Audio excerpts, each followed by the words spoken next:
Um, Kind of run it in a way that's chronological. So we'll begin with a silent movie with Rudolph Valentino, and we move up mostly in order. I like to sort of show a foundation of, this is where film began, and this is where we're moving, and how technology really ramps up things quite quickly. And right, we do watch specific films together, and we talk about them and have assignments about them where we write or we have discussion boards, and I think that's, I like to do that in my classes anyway, but the discussions that are generated by watching these films it overflows from the classroom to people who want to talk about them outside of class, and the discussion boards even sort of think through them through the paper assignments as well. So there's that silent one, it's called The Sheik, and we watch original Bela Lugosi Dracula. We look at, all the way to all the original Scarface, the 1930s one that eventually the modern one was made that was influenced by it, very different with Al Pacino. Watch a little bit of that. And then, we do some Godfather, The Graduate, Raiders of the Lost Ark, trying to think, I'm always sort of open to, the feel of the class, and let serendipity take over. I have a certain place that I want to get to, but if I notice that, so these films are resonating with the class, or we've picked up a theme, in some of the films that we're watching, if we want to trace those out.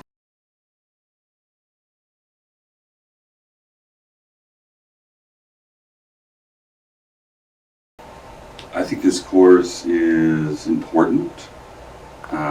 We can learn not only about American popular culture, which is important, but I think especially as modern people, we learn quite a bit about ourselves through popular culture, and especially film, because it's so immediate and accessible and widely distributed in a way that we all participate in watching it and talking about it and hopefully thinking about it.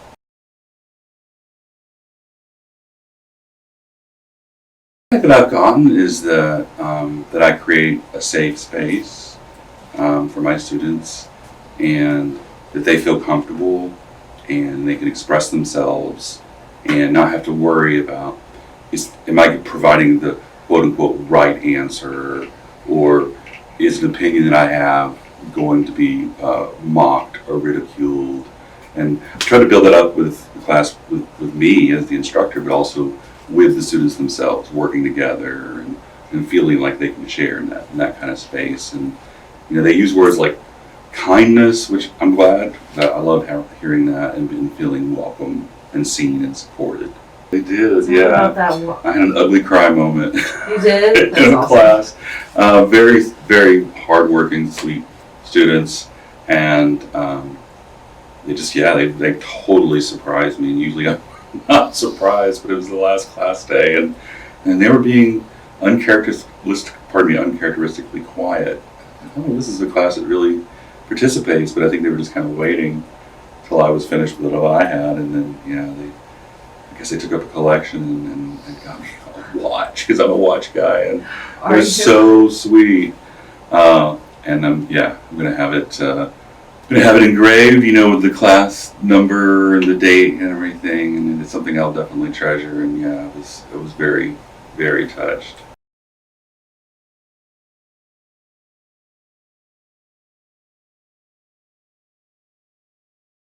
Yeah, that's interesting, right? Yeah, we have a different sort of interaction with film and movies that we don't have with literature. Not to say one is better than the other, it's just different.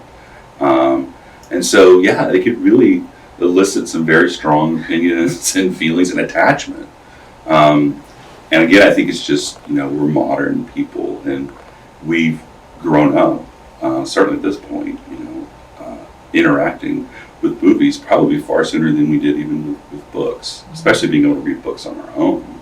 But think about when you have your favorite children's movies or Disney movies, animated movies, and that starts very early on. So we have that um, interaction so much earlier and so much deeper, I think, in some cases. Definitely, but Yeah, I think it's just the nature of how we've changed yeah, as consumers of culture and media, meaning all kinds of media. And I think we like that immediate interaction. Also, it's a shared experience. true. Unless you're having a book club where you're reading out loud, those are usually special situations. But film is very open in that way, right? It's something you can experience together. You can experience on your own as well. But it's something that, I think it kind of brings people together as well. Even though the death of the movie theater is something that people talk about now. I think people still do watch movies, when they come out at the same time, even if they're watching them at home. That's something they can talk about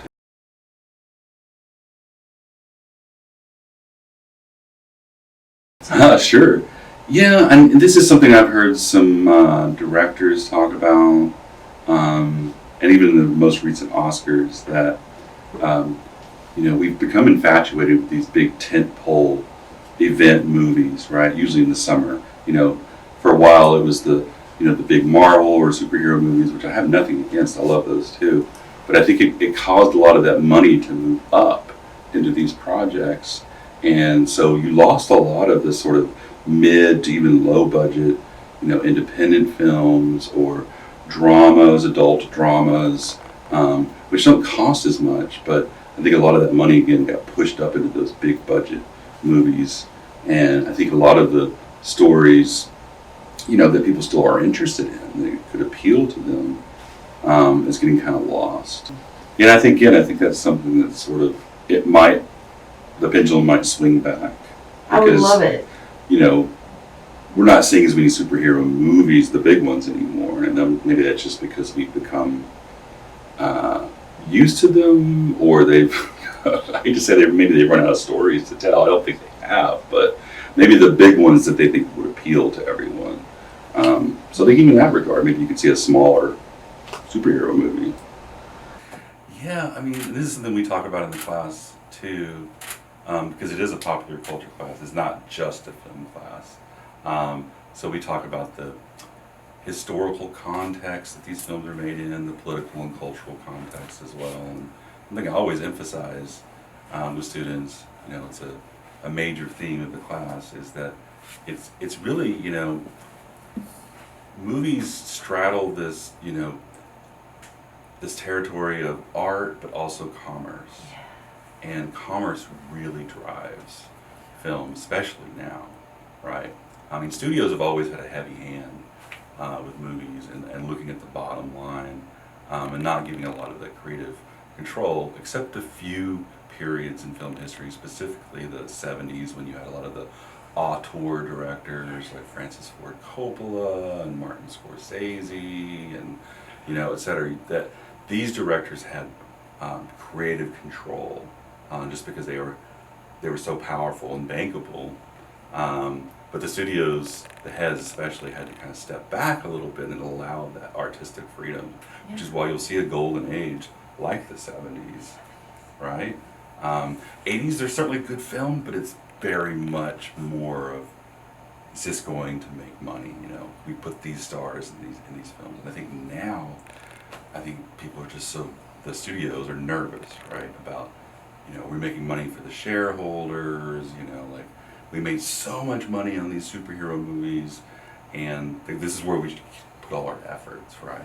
And again, I think that allows us to lose something in the middle, or even certainly towards the lower budget end.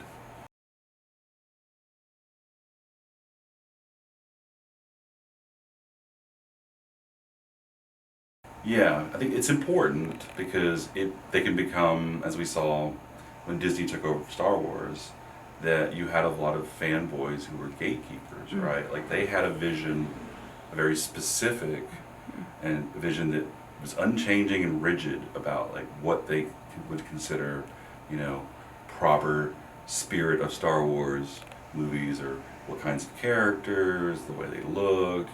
Some of it came off as like, misogynistic or xenophobic or even racist about having certain people portray, certain roles. And whereas Disney, to their credit, was trying to open it up, right, have a broader appeal. So yeah, fandom can become very toxic, and it can make it difficult. And that fandom was so passionate, there was almost again, a pendulum swinging back to a fan service type movie after, where it was like, okay, we're going to check all your boxes and make you happy, but it ended up just a lot of fan service movies can just be pandering and kind of come off that way and not be enjoyable. Yeah. So, yeah, you can have that for sure. You can have, and I think that speaks to the culture again. That this fandom. Like what do people? There's so many different things that movies offer us, and I talk about how, film or movies can be a reflection of our society. Like here's a mirror. This is what we're like. It could also be, a prescription, right? Like this is what it should be. Like this is how we should conduct our lives, or this is a dramatic situation where these characters made the wrong choice. So that's a way of showing us an example. Or you can have movies that predict, right? Like this is where we're moving, or this is where we're going.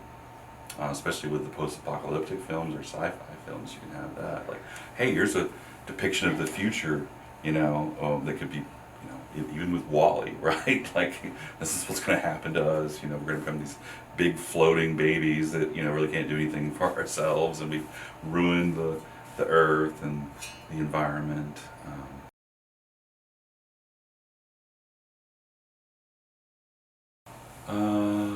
Let's see, I'm married and I have children, and as a parent, you probably know one of the great things about being a parent is that you can re-experience these things that were really important in your life and see them in a new perspective, because you're watching it through your children, and being able to introduce them to things that you think are important, they can see and they mean something to you. So I've enjoyed that part certainly of being a parent. I grew up in this area, but I traveled a lot. I was in the military. So I keep coming back to Texas, and UTD is where I studied for my graduate degree and my PhD, and I love teaching here. And I think the students at UTD are special because they're intelligent, they're hardworking, and diverse, which I love.